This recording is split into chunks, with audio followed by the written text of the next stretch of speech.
Alors, le programme, on le voit, on va commencer avec un élément important, parce que ça, je m'aperçois qu'il y a beaucoup de gérants de URL, EIRL, SARL qui ne savent pas exactement quelle est la structure de charge sociale de leur rémunération. Vous allez voir que c'est très très simple. Est-ce que c'est 60%? Est-ce que c'est 40%? Est-ce que c'est 50%? On a modélisé ça, on n'invente rien, hein, on prend les chiffres. Vous allez le voir, les chiffres tels qu'ils existent, et vous allez comprendre exactement quel est le taux de cotisation sociale en fonction de votre rémunération. Après, on attaquera dans le vif du sujet 3 compléments de rémunération, 0 impôt, 0 charge sociale. On fera un petit focus sur les frais de véhicule. On reparlera de l'intéressement dont on a parlé récemment dans un autre webinaire. Vous pouvez aussi le consulter sur la chaîne YouTube. Les rémunérations différées, ça c'est important. Vous allez voir ce qui se cache derrière ce mot. L'intelligence financière qu'il y a derrière ce mot, vous allez découvrir des choses intéressantes. Les dividendes, c'est difficile de parler rémunération sans parler dividendes. On fera vraiment le point sur le cas particulier des SARL et des EURL. Certains d'entre vous ont déjà été confrontés au sujet. Et enfin, on parlera aussi du statut de gérant et de la possibilité ou pas de cumuler avec micro-entreprise, et je vous donnerai des solutions pratiques pour ceux qui ne peuvent pas le faire. Vous allez voir, ça va être vraiment passionnant. On a préparé ça avec passion et intensité avec Maxime, avec l'équipe, et on terminera avec un tableau récapitulatif pour ceux qui voudront avoir une vision globale. Vous verrez, c'est un tableau, personne n'a jamais fait ce tableau, c'est nous qui l'avons créé. Un tableau qui, en un clin d'œil, vous permet de voir les priorités, les différentes solutions qui s'ouvrent à vous en fonction de votre taux d'imposition sur le revenu. Merci Sylvie, je vais essayer de tenir le défi d'être top pendant 30 minutes. Allez, c'est parti. Alors, le vrai coût de votre rémunération de gérant TNS. Bon, un petit schéma, vous allez voir, ne vous laissez pas impressionner, il est très simple. Qu'est-ce qu'il dit ce schéma? Il dit que tant que votre rémunération ne dépasse pas 41 136 €, eh bien, vous avez un taux de cotisation sociale qui est forfaitaire, qui est de 46%. D'accord? En tant que gérant majoritaire, on est dans les gérants majoritaires, ce qu'on appelle les TNS, les travailleurs non salariés, donc gérants majoritaires, et les dirigeants de URL. Si vous êtes dirigeant de SASU, ce n'est pas tout à fait le cas pour vous. On fera un webinaire pour ça, mais enfin, vous pouvez suivre. Vous allez apprendre des choses aussi intéressantes. En tous les cas, si vous êtes gérant de EURL, jusqu'à 41 000 €, votre taux de cotisation, c'est 46%. Vous devez mettre de côté 46% lorsque vous versez une rémunération de 100 €, vous mettez 46 € de côté. Au-delà de 41 000 €, compte tenu du fait qu'un certain nombre de cotisations sociales sont plafonnées à ce qu'on appelle le plafond de la sécurité sociale, le PSS, qui est de 41 136 €, et bien au-dessus de 41 136 € par an, évidemment, la taxation de vos rémunérations, elle baisse, le taux de cotisation, il passe à 30 €. Et qu'au-dessus de 5 plafonds de sécurité sociale, il descend à 21,5 €. Donc, vous le voyez, plus vous allez vous verser une rémunération élevée, plus votre taux de cotisation sociale, il va baisser. D'accord? Donc, il n'y en a peut-être pas beaucoup parmi vous qui sont au-dessus de 205 000 €, mais dans l'absolu, ça veut dire que si vous vous versez 205 000 €, eh bien, les 10 000 € supplémentaires, dessus, les cotisations ne seront que de 21%. Donc, plus on se verse des rémunérations élevées, moins on paye de cotisations sociales. Et pourquoi? Parce que le système est fait pour que chacun contribue, par exemple pour la maladie notamment, à un certain niveau, et qu'au-delà de ce niveau, eh bien, l'État considère que ce n'est pas parce qu'on est beaucoup plus riche, qu'on touche beaucoup plus de revenus, qu'on est beaucoup plus malade et qu'on doit payer beaucoup plus. Donc le système est assez intelligent, assez logique. Ça marche aussi pour les salariés. Il y a des plafonds qui font que la courbe, elle, décroît avec le niveau de votre rémunération. Alors, c'est la rémunération nette. On parle des rémunérations nettes, de ce que touche le gérant, de ce qui se met dans la poche et ce qui va donc déclarer en fin d'année sur la déclaration unique des charges sociales, une fois par an. Autre façon d'analyser, encore plus simple, En fonction de votre rémunération, regardez exactement le taux de cotisation que vous allez payer. Alors, chez les travailleurs, chez les gérants en TNS, vous le savez, il y a des décalages de trésorerie. C'est assez difficile de savoir ce que coûte vraiment sa rémunération, puisque vous payez durant l'année des acomptes sur la rémunération qui est déclarée au mois d'avril. Et donc, il y a toujours un décalage entre les acomptes que vous avez payés et la rémunération, sauf si votre rémunération est stable d'une année sur l'autre. Ce qui est important dans ce tableau, c'est que vous voyez ce que coûte vraiment en termes de cotisation sociale votre rémunération en fonction de son niveau. Donc vous voyez qu'en effet, le taux de cotisation commence à diminuer quand vous dépassez en fait les 4 000 euros. Pourquoi? Parce que un peu moins d'ailleurs, 3 800, parce que vous déplacez, ce qu'on a vu tout à l'heure, le plafond de la sécurité sociale, les 41 000 euros par an. D'accord? Donc 39%. Et puis en fait, la vraie tendance à la fin, c'est que vous allez migrer vers 32% pour des rémunérations de 500 000 euros. On a modélisé tout ça pour voir quelle était vraiment la ligne de tendance. Eh bien, la ligne, c'est à peu près 32%. C'est-à-dire que quelqu'un qui se verse une rémunération d'1 million d'euros, il paiera au final à peu près 32% de cotisation sociale pour tendre vers, vous l'avez vu, le taux marginal de 28%. Voilà. Donc avec ça, déjà, vous avez une idée plus claire de ce que vous coûte votre rémunération. Donc le jeu aujourd'hui, ça va être de voir quels sont les compléments de rémunération, ce que vous pouvez mettre autour de votre rémunération pour ne pas payer ou pour payer beaucoup moins que ces 46%. D'accord ? Alors, on commence, je vous le disais, vraiment dans le vif du sujet. 3 compléments de rémunération, des choses que vous allez pouvoir vous distribuer en plus de votre rémunération et qui sont 0% de charges sociales et 0% d'impôts. Oui, ouvrez bien vos oreilles, ce n'est pas du rêve, c'est la réalité. Et le premier, le mal connu, le CESU. Alors le CESU, c'est le chèque emploi service universel.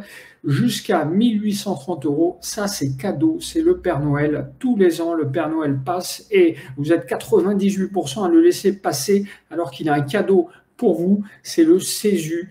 1 830 euros, vous pouvez utiliser le CESU pour payer des dépenses à votre domicile. Donc le CESU, ça marchait à la base pour les salariés, puis ça a été étendu aux dirigeants. Ça consiste en quoi? Ça consiste à ce que l'entreprise vous donne un chèque et ce chèque, vous allez l'utiliser pour payer des services à votre domicile. Donc des services, on en a tous, que ce soit réparation de la machine à laver, que ce soit la femme de ménage, que ce soit les cours des enfants, etc. Le CESU, ça permet de payer les services à la personne, le jardinier, pas de jardin, mais enfin bon, etc., les petits travaux. Voilà, donc vous y avez droit 1 830 euros, c'est hyper simple. Pour savoir précisément comment le faire, rendez-vous sur ma chaîne YouTube, j'ai fait une vidéo là-dessus qui explique comment vous pouvez le faire. Il n'y a pas plus simple, vous pouvez même prendre un chèque, vous marquez CESU sur le talon, pour vous, vous faites le chèque, et avec ce chèque, vous payez vos dépenses, il suffit simplement de garder un justificatif de la dépense que vous avez faite avec ce chèque. D'accord? Donc, les dirigeants salariés, oui, les dirigeants salariés peuvent aussi en bénéficier. C'est pour tous les dirigeants. Et encore mieux, écoutez bien, il n'y a pas besoin d'avoir de salariés. C'est-à-dire que vous pouvez le faire si vous êtes tout seul. Le CESU, regardez, c'est pas connu et c'est le plus simple et le mieux et le plus défiscalisé à faire. C'est que du bonheur, c'est que du cadeaux, que des cadeaux, puisqu'il n'y a pas d'impôt, vous l'avez compris. Ensuite, un peu moins important, les chèques vacances, comme leur nom indique, eh ben, ça permet de payer, alors ça permet de payer une partie des vacances jusqu'à 456 euros par an, les chèques vacances. Le gérant y a droit aussi. Donc là aussi, je vous donne la piste. Hein. Après, c'est à vous, vous tapez chèque vacances gérant sur Internet et vous verrez des choses vraiment intéressantes. Je crois là aussi que j'ai fait une vidéo sur la chaîne YouTube. La mutuelle. Alors vous allez me dire, mais la mutuelle, ce n'est pas un cadeau. La mutuelle, il faut se poser 30 secondes pour bien comprendre ce que c'est. Parce que la mutuelle, on entend tellement parler qu'on perd de vue le fait qu'une mutuelle, en fait, ça vous permet de faire payer vos dépenses de médecin, vos dentistes, vos lunettes de vue, et je ne l'ai pas écrit, mais vous le savez bien, les lunettes de soleil aussi, pour peu que vous corrigiez votre vue, eh bien, hop, Eh bien, la mutuelle, elle permet de payer, de faire payer par la mutuelle, elle permet de faire payer ses dépenses, toutes ces dépenses, quelque part à votre entreprise. Alors, ce n'est pas votre entreprise qui paie, c'est encore mieux, c'est la mutuelle. Vous comprenez? Donc, ça revient au même de payer une mutuelle que de payer soi-même le médecin. Sauf que quand on a une mutuelle, ça passe dans les charges de l'entreprise. La mutuelle, elle est payée dans une certaine limite par les charges de l'entreprise. Et vous voyez que la limite, ils sont plutôt généreux, puisque ça peut représenter 9 872 € de cotisation par an, maximum. Après, ça dépend de votre revenu. Bon, il y a des plafonds, il faut vous renseigner. Donc, la mutuelle, en tous les cas, arrêtez de payer votre médecin, arrêtez de payer votre dentiste, arrêtez de payer vos lunettes de vue, faites-les payer par l'entreprise en souscrivant une mutuelle. Et depuis aujourd'hui, c'est passé dans la presse ce matin, aujourd'hui, on est le 1er décembre 2020, et bien depuis ce matin, il y a des nouvelles modalités qui concernent les mutuelles, vous pouvez en changer beaucoup plus simplement, et on sait maintenant que les mutuelles reversent entre 70% pour les plus mauvais élèves et 85% de ce qu'elles touchent pour les meilleurs élèves. La différence, c'est les frais de gestion. Mais tout ça pour vous expliquer que l'objectif de la mutuelle, c'est sous une forme d'abonnement, de prendre de l'argent pour vous permettre de passer certaines dépenses personnelles, de les payer, c'est elle qui les paye. Donc au final, c'est votre entreprise qui les paye. 9 872 €, oui, c'est énorme. Je vous l'ai dit, c'est un plafond, c'est le maximum si votre rémunération, si vous avez des rémunérations très très élevées. Mais c'est pour dire que le coût des mutuelles, en général, une mutuelle, c'est plutôt 70 €, 80 € si vous êtes célibataire, 200 € si vous êtes couple avec marié, 200 € par mois quand même. Mais mettez d'un côté ce que ça coûte à l'entreprise, disons à peu près 1200 € on va dire par an, et ce que vous payez aux médecins, aux lunettes, aux dentistes, etc., vous allez voir que en général, l'un égale l'autre, sauf que si vous avez une mutuelle, encore une fois, eh bien, c'est une façon de défiscaliser ces dépenses puisque vous ne payez pas de cotisation sociale dessus et qu'en plus de ça, fiscalement, c'est déductible. D'accord? C'était les 3 compléments d'impôt. Vous l'avez compris, 0% d'impôt sur le revenu, 0% de charges sociales. On commence plutôt bien. On ne va pas pouvoir faire aussi bien dans tous les autres slides, mais quand même. Alors, les frais de véhicule, un petit focus sur les véhicules, parce que là aussi, vous êtes souvent perdu par rapport à ça. Est-ce que je dois acheter la voiture sur la société? Est-ce que je dois me verser des indemnités kilométriques? Je vous donne le conseil simple. Si vous faites peu de déplacements par an, bon, moins de 5000 km à peu près, c'est une tendance.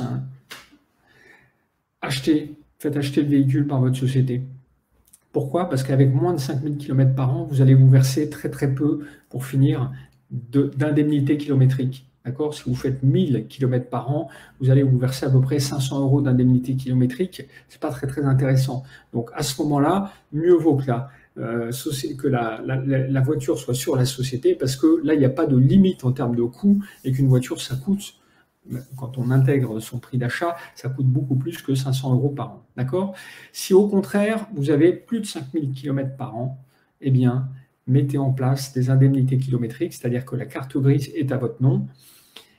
Vous ne mettez pas la voiture dans le bilan si vous êtes en EIRL et vous versez des indemnités kilométriques. On va voir dans le slide d'après un exemple, mais ça, c'est des tendances. Je vous donne à peu près les tendances. Après, il faut affiner. Voyez avec votre expert comptable, on a des outils pour ça, pour faire des simulations très très précises. Ça coûte un petit forfait, mais ça vous permet vraiment de faire une simulation parce que ça dépend évidemment de tout un tas d'éléments. Mais moi, ce que je vous donne, c'est la tendance de fond. Je vous aide à avoir des repères. Donc, dans ce slide, vous le voyez, pour 5000 km par an, un véhicule de 5 chevaux, eh bien, votre entreprise va vous rembourser 2715 €. 2715 € pour amortir le véhicule, pour payer l'assurance, pour payer les frais de carburant. Et si vous faites 5000 km par an, j'ai fait le calcul pour vous, eh bien, avec un véhicule normal, ça correspond à peu près de 300 € de carburant, d'accord? Donc, ça veut dire que sur les 2700 € que vous allez prendre, eh bien, ça correspond à peu près, il y a 300 € qui vont pour le carburant, et puis le reste, ça vise à compenser le coût d'achat du véhicule, son assurance, ses réparations, d'accord? Si vous faites 20 000 km par an, on a fait le calcul, ça fait 7 280 € d'indemnité kilométrique. Si vous avez fait 20 000 km par an, vous allez payer à peu près 1 200 € en moyenne, hein, de carburant. Vous voyez que la différence, c'est pour la poche. Alors, je vois que certains parmi vous jaillissent et me brandissent la taxe sur les véhicules de société. Non, je ne l'avais pas oublié. Oui, elle est là. Attention à la taxe sur les véhicules de société. Si vous êtes propriétaire de la voiture, que vous faites plus de 15 000 km par an, votre entreprise va devoir payer une taxe qui est potentiellement assez douloureuse. Elle peut atteindre, si vous avez une Porsche ou une voiture puissante qui dégage plus de 150 mg, je crois, de CO2, eh bien, ça va atteindre, asseyez-vous, jusqu'à 9 000 € par an. Donc, ça peut faire très mal, cette taxe. En plus de ça, fiscalement, elle n'est pas déductible. Donc, ça, c'est pour ceux qui dépassent 15 000 km par an avec des véhicules très musclés, très puissants, très consommateurs qui dégagent beaucoup de CO2. Si au contraire, vous avez un petit véhicule genre électrique qui dégage rien du tout en CO2, eh bien, là, à ce moment-là, vous n'aurez pas de taxe sur les véhicules de société. D'accord? Donc, on revient aux indemnités kilométriques. Les indemnités kilométriques, soyez attentifs, soyez rigoureux dans la façon dont vous avez de les calculer, de les suivre. Je vous dis, moi, par exemple, ce qui m'arrive chaque année, lorsque l'été je pars en vacances, eh bien, je vais dans le sud de la France et souvent je rencontre soit des partenaires, soit des clients, soit des futurs associés, des gens avec lesquels je suis en discussion depuis un certain temps. Donc je ne dis pas que mon déplacement, ma migration chaque été vers le sud de la France est un déplacement professionnel, mais dans mon déplacement, il y a une partie qui est professionnelle. Donc, forfaitairement, je dis, je considère que 25% ou 20% de mon déplacement est quelque part professionnel, puisque je me suis arrêté là pour rencontrer un tel, etc. D'accord? Donc, voilà, ça veut dire que les déplacements, quand vous parlez à des gens qui sont des amis, mais qui potentiellement peuvent devenir des associés, vous allez les voir, ils habitent à 50 km de chez vous, eh bien, l'aller-retour, c'est un déplacement professionnel. Un déplacement professionnel, ce n'est pas forcément pour aller livrer un client, hein. Ça peut être pour aller échanger, pour aller rencontrer, pour participer à des formations, à des salons, même si en ce moment, il y en a beaucoup moins, pour aller voir des concurrents, voir ce qui se passe. Donc, c'est à vous d'être attentif. Je suis sûr que vous faites des kilomètres et des kilomètres durant l'année et que vous oubliez de les déclarer en frais de véhicule. Alors, un conseil pratico-pratique, attention, le fisc, ils sont assez intelligents, ils sont malins, il n'y a pas d'autre mot à dire, ils sont malins. Donc, si vous déclarez 20 000 km par an, ils vont vous demander vos factures de réparation de véhicule. Vous savez que sur les factures de révision de votre véhicule, il est marqué le nombre de kilomètres. Eh bien, ils n'hésiteront pas à appeler votre garagiste pour lui demander toutes les factures de votre véhicule pour vérifier que d'une année sur l'autre, vous avez bien fait les 20 000 km par an. Si vous déclarez 20 000 km par an et que votre véhicule au compteur, il a fait que 8 000, vous allez vous faire taper sur les doigts. D'accord? Donc, faites les choses, soyez honnêtes. C'est important ça, soyez toujours honnête. Tirez la corde jusqu'à où vous pouvez la tirer, mais en étant honnête. Donc sur les indemnités kilométriques, ne mentez pas, n'allez pas déclarer plus d'indemnités de kilomètres réalisés que votre voiture en a fait au compteur. D'accord? La taxe sur les véhicules de société pour les voitures de collection, c'est vrai, pour les voitures de collection, il n'y a plus de taxe sur les véhicules de société, même s'ils sont très polluants. Je crois que c'est 30 ans, c'est bien ça. Voilà, ne pas oublier les repas d'affaires. Xavier, je vois que vous êtes déjà affûté et spécialiste de tous ces sujets-là. C'est très bien, je suis ravi. Voilà, c'était focus sur les frais de véhicule. Alors, on reparle de l'intéressement. L'intéressement, j'insiste, j'en parle parce que les gens sont un peu timorés par rapport à ça. Ils n'osent pas. Aujourd'hui, l'intéressement, beaucoup plus facile à mettre en place qu'il y a quand même 4 ou 5 ans. Aujourd'hui, il y a des contrats d'intéressement qui sont en ligne. Que vous pouvez le faire tout seul. Si vous avez moins de 11 salariés, vous n'avez même plus besoin de négocier avec votre salarié ou avec vos salariés. Le contrat d'intéressement, à partir du moment où on a un salarié, c'est absurde de ne pas en mettre. Absurde, il n'y a pas d'autre mot. Vous devez mettre en place un contrat d'intéressement si vous avez un salarié, déjà parce que vous pouvez en profiter en tant que dirigeant et parce que un salarié, quand on gère, quand on accompagne des gens, il faut les impliquer quand ils participent à la création de valeur dans l'entreprise. Il faut partager avec eux. Et l'intéressement, c'est vraiment une façon de partager par rapport à des objectifs. J'ai fait un webinaire, on a fait une vidéo là-dessus. Regardez-le, je vous explique tout.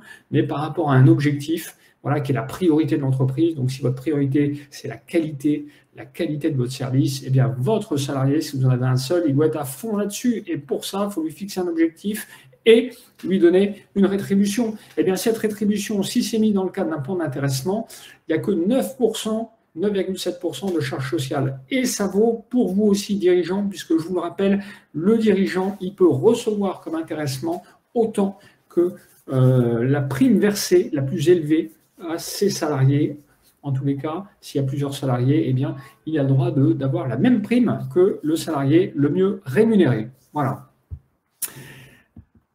Au moins un salarié à temps partiel, le contrat d'intéressement, vous pouvez le booster avec le plan d'épargne entreprise ou avec le PERCO, c'est-à-dire des produits d'épargne. Et bien voilà, donc ça, regardez ma vidéo, j'ai fait une bonne vidéo là-dessus, hein, on en a parlé, qui explique tout. Et avec l'abondement, alors s'il est mis dans le plan d'épargne PERCO, il est exonéré totalement d'impôt sur le revenu. On disait 9% de charge, mais avec le PE PERCO, 100% exonéré d'impôt sur le revenu.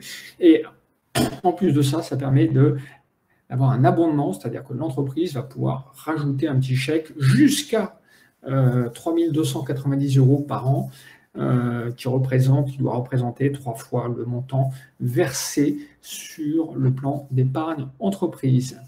D'accord ?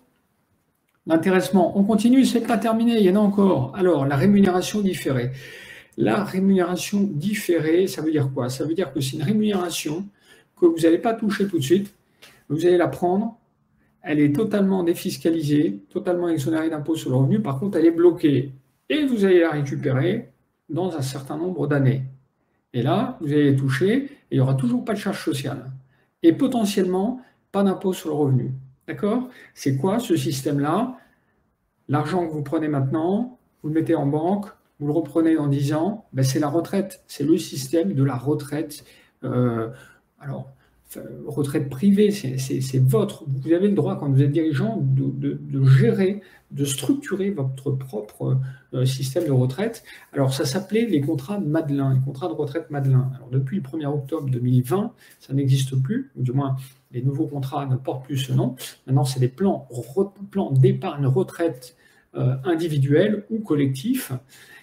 Mais c'est toujours le même fonctionnement. D'un côté, je prends des dépenses, je fais cotiser, je fais verser par l'entreprise de l'argent. Cet argent, elle est déductible du bénéfice de l'entreprise. Elle va dans les fonds d'un fonds d'investissement qui le fait fructifier pendant un certain nombre d'années. Et puis vous, quand vous êtes à la retraite, eh ben, vous récupérez cet argent. Et l'énorme avantage, c'est que cet argent, encore une fois, il n'y a pas de charge sociale dessus. Vous comprenez? Il n'y a pas de charge sociale dessus. Donc, si on veut un petit peu simplifier, caricaturer le système, ça consiste à se créer un patrimoine financier, boursier. Vous pouvez même choisir les placements financiers dans lesquels ils vont être, la catégorie de placements financiers sur lesquels ils vont être positionnés. Vous le laissez croître, et cet argent, dans 5 ans, dans 10 ans, dans 15 ans, dans 20 ans, quand vous prendrez votre retraite, vous allez le récupérer. Donc, plutôt que de se verser des rémunérations aujourd'hui, de payer de la cotisation sociale dessus, de payer de l'impôt sur le revenu dessus et de le placer en bourse, eh bien, par ce système-là, vous avez un système où c'est l'entreprise qui paye, c'est déductible fiscalement et ce sera simplement imposé à l'impôt sur le revenu le jour où vous le toucherez. Mais quand vous toucherez, que vous serez à la retraite, vos revenus seront moins élevés probablement qu'aujourd'hui. Donc, vous aurez un taux d'imposition à l'impôt sur le revenu qui sera moins élevé et ça vous permettra de récupérer cet argent. Et comme je le vois, le note Sylvie dans le chat, si votre entreprise, il lui arrive malheur, cet argent, vous le récupérerez. C'est une façon aussi de protéger la trésorerie, votre épargne. Si même vous, il vous arrive des difficultés financières, si vous subissez une séparation ou des choses comme ça, eh bien, sachez que le plan d'épargne retraite, tout ce qui aura été mis dans le plan d'épargne retraite, ça ne vient pas dans le pot commun. C'est un autre sujet, mais dans votre stratégie d'optimisation de rémunération, pensez à la retraite et à ces rémunérations différées. Je vous l'ai dit, c'était contrat Madelin, maintenant ça s'appelle PER, PERCO. Allez voir votre banquier, il y a des acteurs partout, il n'y a pas tellement de startups. Ce qui est important, c'est là, vous l'avez compris, on est sur du placement financier à long terme. Il faut donner ça à des gens qui ont pignon sur rue, qui sont très solides financièrement, même si on traverse une période sur laquelle on a assez peu de visibilité, mais au moins aller vers des gros acteurs, probablement des grosses banques. Sachez qu'il y a un ticket d'entrée qui est d'à peu près 4%. Donc, si le banquier vous propose 4%, voilà, c'est normal. Ça ne doit pas dépasser les 4%. Certains vont essayer de vous proposer 6 ou 7%. Non, 4%, c'est le bon tarif. En cas de décès, c'est votre femme ou votre conjoint ou votre mari qui récupérera une partie du capital. Et sachez même que là, dans la crise du Covid, eh bien, pour ceux qui ont déjà cotisé au système Madelin, il y a la possibilité de récupérer une partie de ce capital en faisant la demande avant le 31 décembre. D'accord ? Donc ça veut dire qu'il y a différentes façons de récupérer son argent, mais en effet, si vous décédez, tout n'est pas perdu. Ce sera votre conjoint qui pourra récupérer sous forme soit de rente, soit d'une certaine façon de capital, mais c'est surtout de la rente, le montant de l'investissement que vous aurez réalisé. Alors, les dividendes dans les SARL et URL, là, on va en parler. Je vais essayer de le faire court parce que on peut en parler pendant des heures, mais qu'est-ce qui se passe dans les SARL et URL? Il y a quelque chose de tout à fait particulier qui est apparu il y a quelques années, qui a complètement changé toutes les stratégies d'optimisation de rémunération qui avaient été mises en place, parce qu'avant, tout le monde se mettait en SARL et URL parce que c'était beaucoup plus avantageux en termes de cotisation sociale, et depuis quelques années, depuis ces nouvelles lois de 2015, eh bien, les dividendes, d'une certaine façon, sont soumis à cotisation sociale. Donc, dans ce tableau, qu'est-ce qu'on voit? On voit que les dividendes, lorsque vous touchez des dividendes dont le montant est inférieur au montant de votre capital social, je vais y revenir, vous avez le choix entre payer la flat tax, cette fameuse flat tax, 30% sur le montant des dividendes, ou payer uniquement l'impôt sur les prélèvements sociaux et l'impôt sur le revenu. Si vous n'êtes pas imposable, vous avez intérêt à opter pour l'impôt sur le revenu plus les prélèvements sociaux, ce qui ferait que vous pourrez ne payer que 17%. Donc, flat tax ou 17%. Mais pas de cotisation sociale. Un dividende, c'est la rémunération de l'investissement qu'ont fait les actionnaires. Lorsque vous touchez des dividendes sur de l'argent que vous avez placé en bourse, lorsque Publicis ou Orange vous verse des dividendes, ils ne prennent pas des rémunérations comme si vous étiez un salarié. Et bien là, dans votre SARL maintenant, si les dividendes dépassent 10% du montant de votre capital social, vous allez payer des cotisations sociales comme si c'était des salaires. Alors, c'est particulièrement pénalisant, c'est très injuste, les gens sont un peu descendus dans la rue, mais la donne n'a pas changé. C'est une des raisons qui explique pourquoi certains entrepreneurs préfèrent la SASU, parce qu'ils préfèrent se verser les dividendes. Mais attendez, je ne vous ai pas encore tout dit. Donc, comprenez bien ce tableau. Si la part des dividendes qui dépasse 10% de votre capital social, regardez bien, elle est soumise à cotisation sociale et elle est soumise en plus derrière à l'impôt sur le revenu. Il n'y a plus de prélèvements sociaux, mais elle est soumise à l'impôt sur le revenu. Donc, qu'est-ce qu'on fait, docteur, quand on se retrouve dans cette situation avec des cotisations sociales sur ces dividendes? Première chose, vous avez remarqué que les dividendes sont financièrement plus intéressants que les rémunérations. Financièrement, hein, je vais y revenir, quel que soit le niveau d'impôt sur le revenu. Pourquoi? Parce que, en fait, avec la flat tax, si vous êtes fortement imposé, la flat tax 30% est toujours plus intéressante que les 46% que vous allez payer au titre de l'impôt sur le revenu. Et si vous êtes faiblement imposé, eh bien, c'est toujours beaucoup plus intéressant.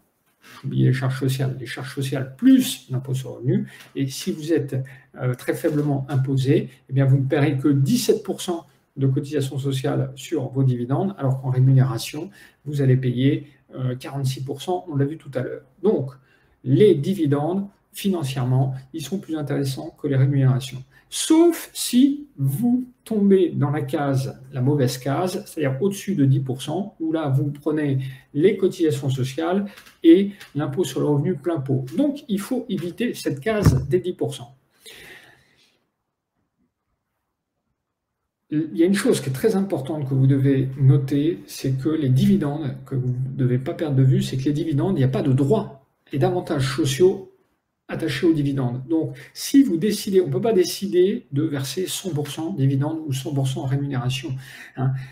Surtout pas 100% dividendes. Pourquoi? Parce que si vous versez 100% dividendes, oui, vous allez gagner financièrement en rémunération immédiate, peut-être rémunération immédiate, c'est-à-dire ce que vous allez mettre dans votre poche tout de suite, mais vous allez perdre en couverture sociale, vous ne cotisez pas au système de retraite, donc vous comprenez bien que en termes de rémunération différée, vous ne créez rien.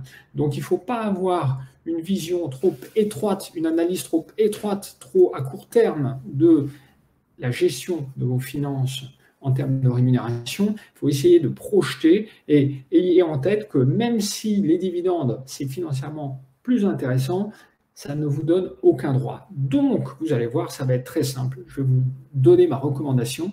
Elle est très simple. C'est que moi, ce que je vous recommande, c'est de ne pas vous verser de dividendes tant que votre rémunération ne dépasse pas à peu près 45 000 € pour un célibataire. Bon, ça dépend de votre train de vie, ça dépend de plein de choses, mais là aussi, je vous donne une ligne de fond, une tendance pour que vous puissiez vous repérer globalement par rapport à ce qui se pratique. Si vous êtes en couple, si vous avez deux parts fiscales, voilà, dividendes, si vous versez plus de 90 000 €, alors pour certains ça va être 70, pour d'autres ça va être 110, mais on est dans ces eaux-là. Ne vous jetez pas sur les dividendes sous prétexte que financièrement c'est vraiment plus intéressant et ne partez pas dans l'aberration de faire 90% de dividendes, 10% de rémunération. C'est absurde parce que malgré tout, on est dans un système où il faut préparer votre retraite. Je vous souhaite de vivre longtemps et chaque année on gagne, je crois, 2 mois et demi de vie par an. En espérance de vie. Donc ça veut dire qu'on vivra tous, si ça se passe bien, jusqu'à 82, 83, 85, 90 ans, et que le système de retraite, la chance, malgré ce qu'on entend beaucoup du système français, c'est que ce système par répartition, eh bien, en cas de crise financière, il ne s'écroulera pas, puisque, contrairement au système par capitalisation,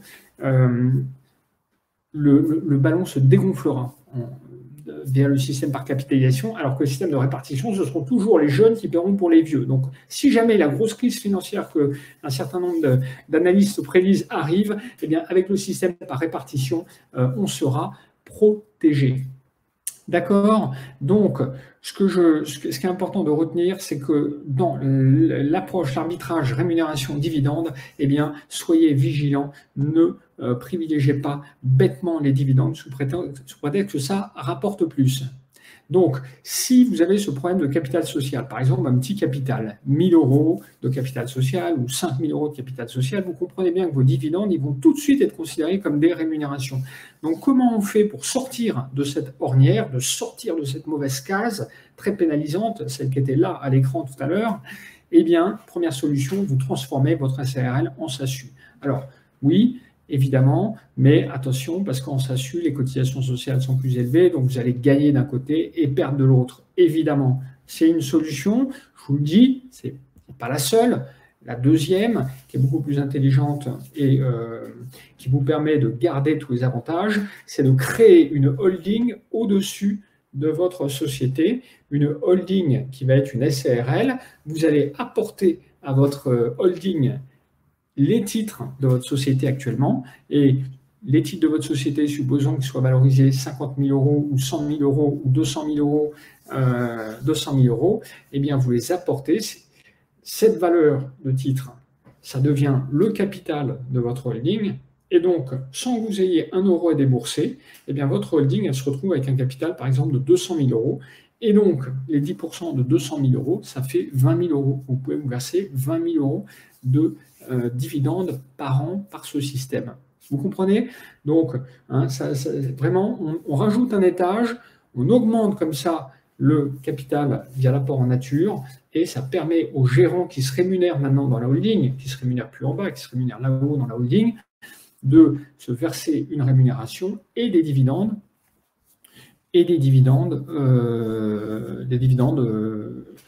jusqu'à 10% de son capital social, qui est beaucoup plus important. Je vous disais que le gérant se rémunère dans la holding, pas forcément, d'ailleurs, il peut rester en bas dans la holding d'exploitation.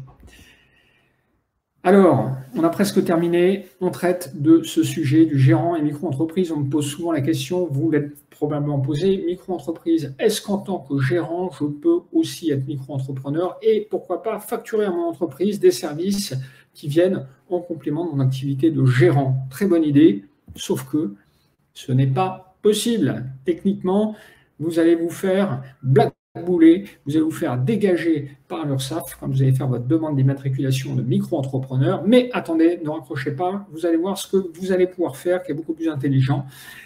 Vous ne pouvez pas, donc techniquement, ce n'est pas possible. D'accord? Donc, si vous voulez ouvrir une micro-entreprise, il faut arrêter votre activité de gérant et de travailleur non salarié.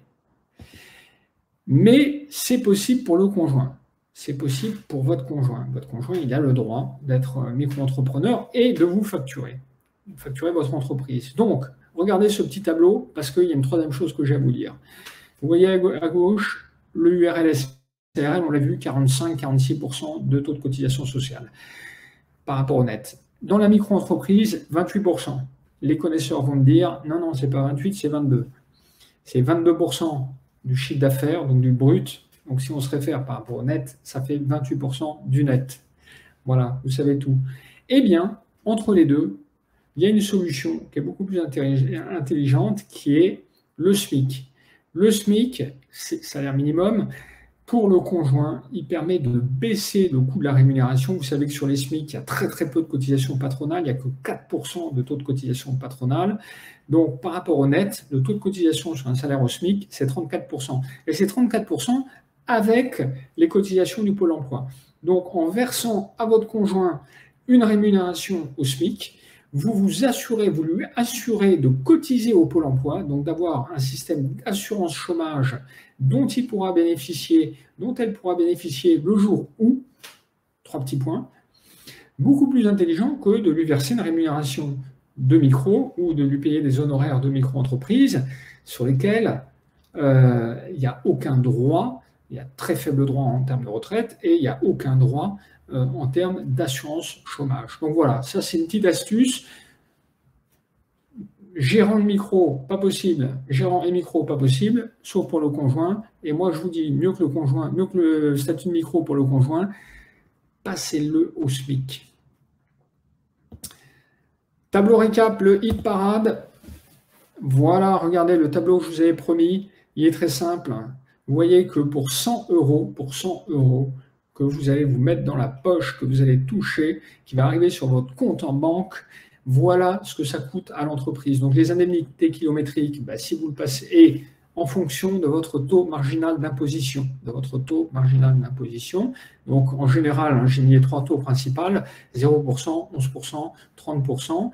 D'accord? Là, je couvre 90% de la population française. Donc, les indemnités kilométriques, ça coûte 100 à l'entreprise. Le CESU, le chèque vacances et la mutuelle, ça coûte 100 à l'entreprise. Alors, la mutuelle, c'est vrai que l'argent ne vous arrive pas directement dans la poche, mais vous l'avez compris, c'est un peu pareil. Rémunération différée, à supposer que vous ne soyez pas imposé quand vous touchez votre retraite, ça coûte 100 aussi à l'entreprise, donc c'est 100 dans votre poche. L'intéressement, on l'a vu, il y a un peu de cotisation sociale, 9,7%, et potentiellement, si vous êtes à l'impôt sur le revenu, que vous décidez de ne pas le bloquer, ça va coûter un peu plus à l'entreprise, 124, 158. Si vous vous versez un loyer professionnel, j'en ai pas parlé, on n'en a pas parlé parce que j'avais peur que ça dérape en termes de timing et je dois tenir j'accélère. Donc, versement d'un loyer pro, si vous versez un loyer pro, il y a des cotisations sociales, des prélèvements sociaux qui font que, et puis c'est fiscalisé, vous voyez que ça coûte quand même assez cher à l'entreprise. C'est toujours pas la meilleure solution. Les honoraires de micro-entreprise, là aussi, si vous ne bénéficiez pas du versement fiscal libératoire, eh bien, vous voyez qu'à l'entreprise, ça va coûter de l'argent parce que vous allez devoir vous verser, payer de l'impôt sur le revenu dessus. Les dividendes, on en a parlé, vous voyez que c'est une bonne solution, c'est financièrement plus intéressant que la rémunération de gérants majoritaires, sauf si votre taux d'imposition marginale est de 11%, vous le voyez, et ça peut coûter quand même jusqu'à 209 euros, 100 euros dans votre poche. Si votre taux marginal d'imposition c'est 30%, ce sera 209 euros à sortir de la société. Si votre taux marginal est supérieur à 30%, n'en parlons même pas, vous l'avez compris. Voilà, je vous ai tout dit, j'espère que vous avez au moins attrapé une ou deux bonnes idées, voire plus. Il y a